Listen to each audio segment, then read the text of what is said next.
Welcome back to this Dialogue Web Extra. I'm Marcia Franklin. I'm here with Robert McNulty. Mr. McNulty is the founder and president of Partners for Livable Communities.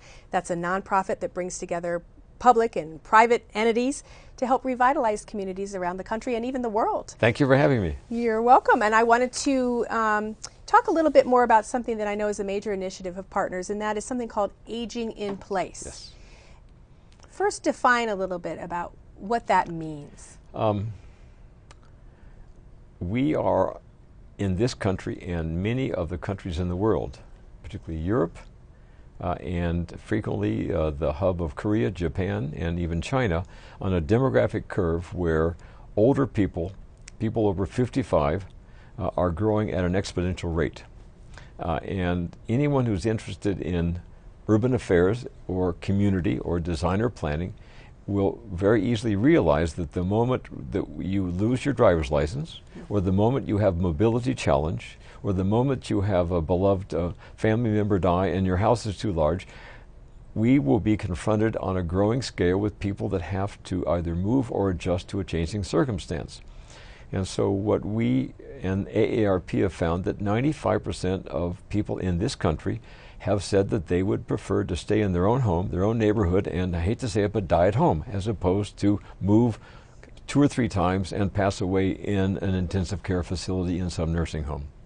So the question is, if most of us wish to pass away at home, what does it take to rethink our neighborhood, our design, our transportation, our social services, our health care delivery, so that we can, one, modify our home to stay there, we can have services come to our home, that the community, as like a village, helps care for us to allow that to occur, and that our delivery system of financial support for the older person is decoupled from nursing homes and is coupled into providing in-home care, so that we all can live the goal that we want, which is to pass away quietly in our bed with our family gathered around us. Now, just yesterday, I was taking a walk, and a woman held me down, and she said, she was a very elderly woman, and she was on the sidewalk, saying, "Can you help me open this bottle?" Or it was Aspercream or something like that, She couldn't get it open, and she had to go outside and try and find somebody to help her open it up. And oh, wow, a whole bunch of emotions came to me at that time, obviously having to do with my own life as well, but also her.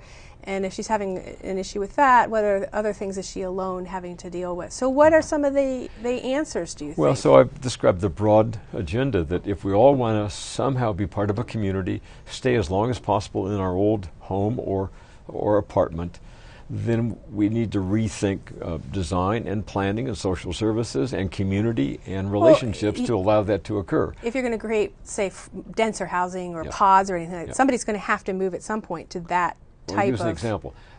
house. I'm sure in most of the communities in Idaho, the single family, single house zoning unit is entrenched in people's belief of their property values, that you have to have a certain dimension of a property, only one family can live there, and you cannot more densely develop that. Well, the reality is, even KB Homes, one of the largest producers of home housing in America, is designing what they call a pod, like a granny flat that you can install on the backyard of an existing house that would allow an elder family member, either you with a care provider or your grandmother or your aunt, to be there and have an independence but be connected to you by 10 feet away, so you have an interdependence. Well, under most municipal codes, that is against the law now. Sure. We're going to have to re-examine, not because we want to take away property rights, but re-examine because I think it will increase the value of a house if there's an auxiliary housing unit that can accommodate an older individual or a care provider to take care of us. Right now, people are getting around this issue. Some people who want to live in very small homes, they put them on wheels, so they're considered to be, mobile homes or RVs. That's right. Are we going to see kind of almost back to a communal setting where all age groups are going to be living together? Because some people don't have families that are going to take care of them. There will be more. So maybe young people and there older will be people more live types together. of housing. There will be cooperative housing, intergenerational housing, group housing. I think you're going to see a multiplying opportunity of diverse housing and diverse mortgage products that will support that type of diverse housing. Because it ultimately has to make sense financially Yes. for the banks, the lenders, right. and And the the banks- developers to do this. The banks do not have lending mortgage packages, and Fannie Mae and Freddie Mac doesn't have a portfolio that they can purchase, so we're going to have to change the financing system, and we're going to have to change the zoning system, and the major builders of new housing like KB Homes are beginning to be the ones that want to change the system because they think they can sell more units of housing in that And way. some than they people can really the other. don't like that dense housing. They don't like to be near it, and a lot of people don't like to live in it.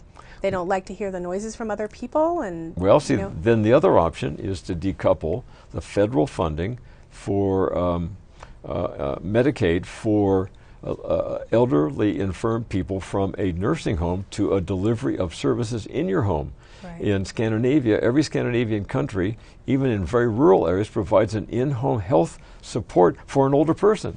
Now, that's not socialism, that's just common sense. well, and they do have. I've seen a documentary about communal housing there too, which is very interesting. Yeah.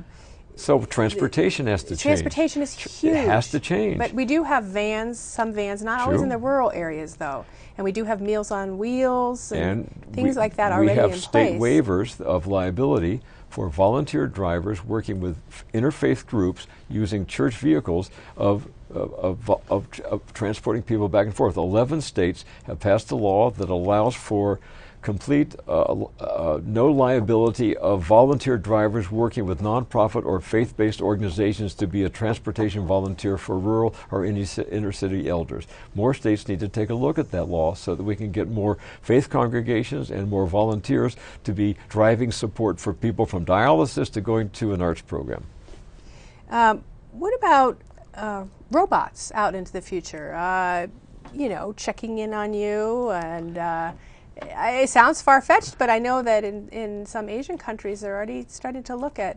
True. Well, you're on the right target because I'm going to give you a slight U-turn though. George Vredenberg, who was the co-founder of AOL, serves on our aging advisory body, and he said, Bob, the number one advancement of telecommunications firms will be monitors that will be in home, that will allow a distant relative to see whether their grandmother turned the stove off, whether she got up out of her bed, whether she's walking around the apartment, and whether they need to call for any support. What her temperature might be Exactly. too. He said that's going to be the growth of the telecommunication firms for their huge new market of reliance monitoring of older people from distance so that relatives can monitor their health and well-being. It's fascinating. And he's investing in all those startup firms, he said.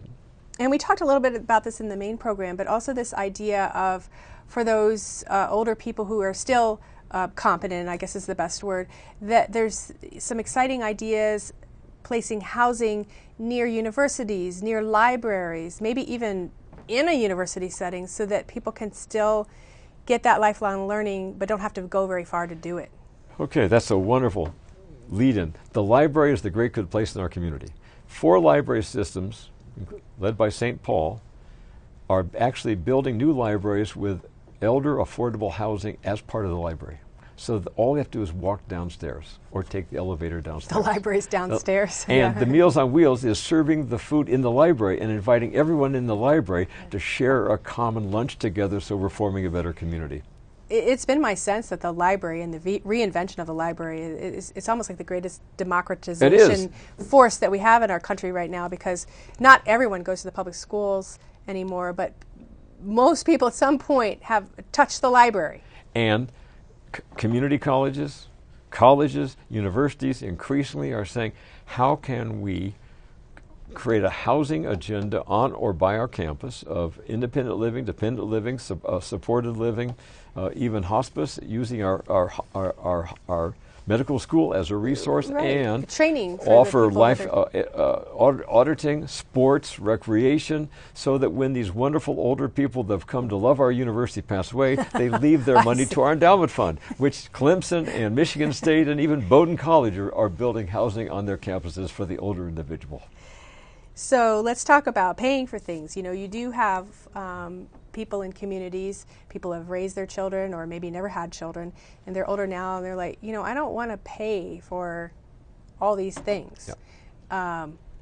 And engaging the retiree segment of the population in understanding, you know, they're worried about their tax, but they're living on limited incomes. Yeah. So well, there's two types when of bonds get passed to do things or whatever, it's hard on them. There's really, the Wall Street Journal talks about the boomers as if they have a lot of money. And we know that there's a lot of people, you know, particularly in rural areas and small towns, on fixed incomes that are poor. So there's the poor elderly and the middle class elderly, and we'll leave out the very wealthy elderly. So the middle class elderly are being competed over by communities around the country to retire and move to Minot, or move to Chattanooga, or move to Sarasota, Florida. So they're a very valuable commodity, and it'll change your retail mix downtown. It will change the percent of shopping services, but communities are already doing studies of how they can repopulate with different types of stores their main street that will appeal to the older individual. And they're competing fiercely for this type of person.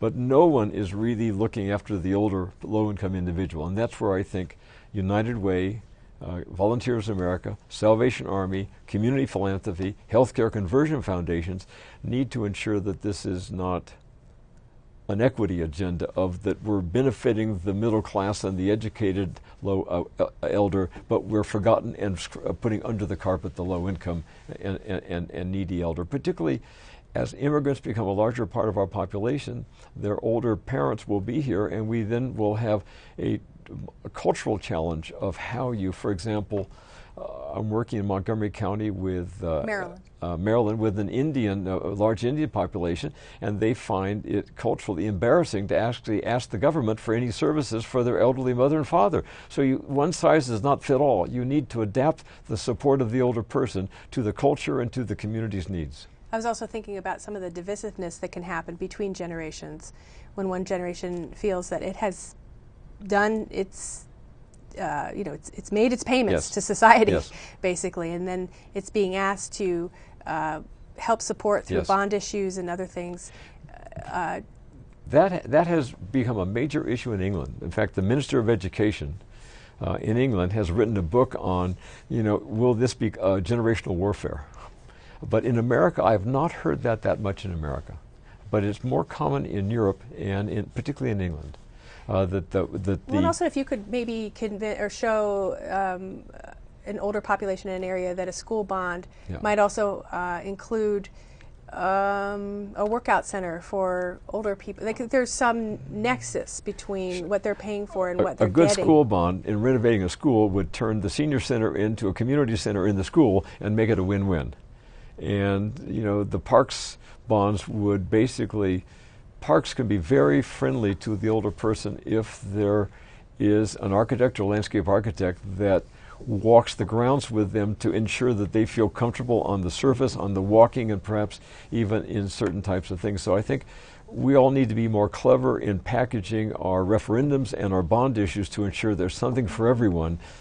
Remember that if every jurisdiction had young children in school, it would be bankrupt. You need a certain percent of people without children, older people, that are still paying taxes so that we can support the school system. At the same side, we need to have some amenities for the older person, for the older people to want to stay within that community if they're not receiving any benefits. Well, maybe we'll start seeing communities writing a check to people over 65 to come live there, and Haley Barbour, the governor of Mississippi, Georgia, who was not exactly a liberal, he said every Mississippi town needs, I get it mixed up, Mississippi needs a small town with a nice historic center, a lake with a boat dock, and then we're going to attract those retirees because our housing cost is a lot cheaper than anywhere else in America.